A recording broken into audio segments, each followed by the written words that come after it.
তোমরা আগের পার্টে দেখতেই পেয়েছো আমি পৌঁছে গিয়েছিলাম আমার গন্তব্য অর্থাৎ শিটংয়ে। শিটংয়ে তো নিশ্চয়ই সেদিন এসে আমরা ঘুরতে পারবো না, সেটা আগে থেকেই জানতাম। সেদিন ছিল রেস্ট ডে, কিন্তু তারপরের দিন সকালবেলা উঠেই সেজেগুজে নিয়ে বেরিয়ে পড়েছিলাম দার্জিলিংয়ের উদ্দেশ্যে। এত সুন্দর চা বাগান দেখতে দেখতে আর এই ঘন কুয়াশার মাঝে পাইন গাছের সারি দেখতে দেখতে পৌঁছে গেছিলাম বুদ্ধ মনেস্ট্রি। মনেস্ট্রিটা ভেতর থেকে যতটা সুন্দর, বাইরেটাও অপূর্বভাবে সাজানো।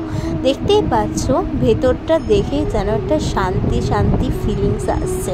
তো দেখতে পাচ্ছ এখানে লোকের ভিড়ও ছিল প্রচুর, আর ভেতরে গিয়ে একটা অপূর্ব অর্থাৎ একটা আলাদাই রকম সেন্সেশন কাজ করছিল।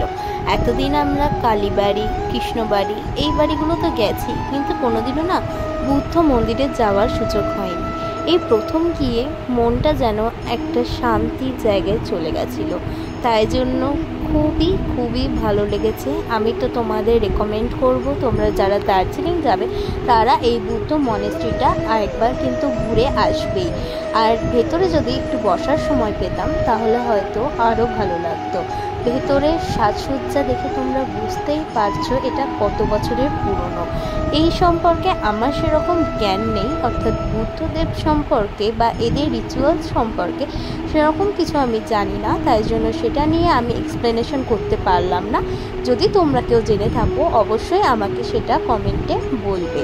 আর এখান থেকে আমরা বেরিয়ে চলে এলাম, যেহেতু আমাদের আরেকটা জায়গায় যাওয়ার ছিল।